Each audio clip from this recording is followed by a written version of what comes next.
નમસ્કાર મિત્રો સ્વાગત છે તમારું અમારી યુટ્યુબ ચેનલમાં। આપની સાથે હું છું પિનલગીરી ગોસ્વામી। આજના મોસમ પૂર્વ અનુમાનમાં વાત કરીશું। આજે તારીખ 31 મે થી લઈને 14 જૂન સુધી ગુજરાતમાં કેવું રહેશે હવામાન। અત્યારે જે સેટેલાઇટ ઇમેજો દર્શાવી રહી છે તેના કરતાં વાસ્તવિક ચિત્ર મિત્ર કંઈક અલગ હશે, તે આ વિડીયોમાં તમને જણાવી દઈશું। ઉપરાંત આવનારા દિવસોમાં ગુજરાત સહિત ભારતમાં વરસાદની શક્યતા કેટલી છે, પવનનું પ્રમાણ, ભેજનું પ્રમાણ, ઉપરાંત વેસ્ટર્ન ડિસ્ટર્બન્સ અને આવનારી નવી સિસ્ટમો ગુજરાતને કેટલી અસર કરશે, તમામ પ્રકારની માહિતી આ એક વિડીયોમાં તમને આપી દઈશું। અત્યારે મિત્રો હાલની પરિસ્થિતિ જણાવીએ। આજે 31 મે છે, તો આજે ઉત્તર ભારતના ઉત્તરી પટ્ટામાં એટલે કે જમ્મુ કાશ્મીરના અનેક વિસ્તારમાં એક સામાન્ય વેસ્ટર્ન ડિસ્ટર્બન્સની અસર જોવા મળી રહી છે, જેના ભાગરૂપે થઈને આવનારા દિવસોમાં રાજસ્થાન અને પાકિસ્તાન તરફ એક સાયક્લોનિક સિસ્ટમ સર્જાય તેવી પણ શક્યતા દેખાઈ રહી છે।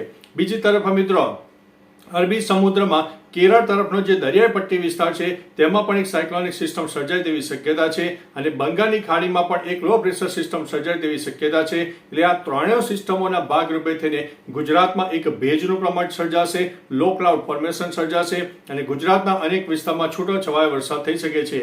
આગામી 3 દિવસની વાત કરીએ તો 31 મે, 1 જૂન, 2 જૂન અને 3 જૂનની પણ વાત કરી દઈએ તો સાબરકાંઠા, અરવલ્લી, મહીસાગર, દાહોદ, પંચમહાલ, ખેડા, આણંદ, વડોદરા, છોટાઉદેપુર, ભરૂચ, નર્મદા, સુરત, તાપી, ડાંગ, નવસારી, વલસાડ ઉપરાંત અમરેલી, ભાવનગર, ગીર સોમનાથના કોઈ વિસ્તારમાં છૂટો છવાયો વરસાદ થઈ શકે છે। મિત્રો એક ધાર્યો વરસાદ અને સાર્વત્રિક વરસાદ નહીં હોય, આ વરસાદ હશે એક ઝલકના રૂપમાં જોવા મળી શકે છે, પરંતુ જો કોઈ જગ્યાએ લો ક્લાઉડ ફોર્મેશન સર્જાય જાય અને લોકલ ડેવલપમેન્ટ સર્જાય જાય તો જે તે વિસ્તારમાં અડધા ઇંચ કરતાં પણ વધારે વરસાદ શક્ય છે। એટલે મિત્રો આગામી 3 થી 4 દિવસ હજુ પણ ગુજરાતમાં વરસાદની શક્યતા છે।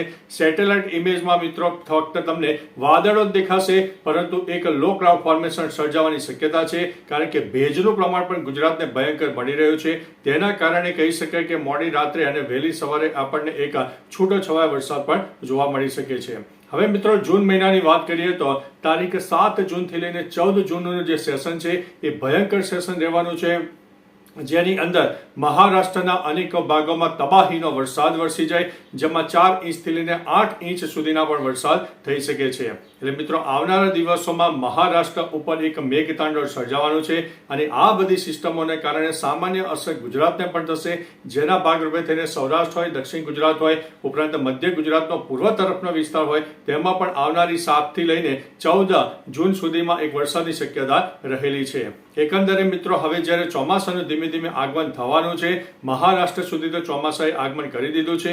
હવે આવનારા દિવસોમાં જોવું રહ્યું કે ગુજરાતમાં ચોમાસું ક્યારે દસ્તક આપે છે, પરંતુ મિત્રો ચોમાસું વહેલું આવે કે મોડું આવે, પરંતુ સિસ્ટમો ચોક્કસથી અગત્યની છે। જો સિસ્ટમ બરાબર સર્જાશે નહીં તો ગુજરાતમાં ચોક્કસથી સારો વરસાદ નહીં મળે, પરંતુ મિત્રો એકંદરે ચોમાસું સારું રહેવાનું છે, જેમાં 104% વધારે વરસાદ થાય તેવી શક્યતા છે, એટલે કે સામાન્યથી વધુ વરસાદ થાય તેવી સંભાવના છે।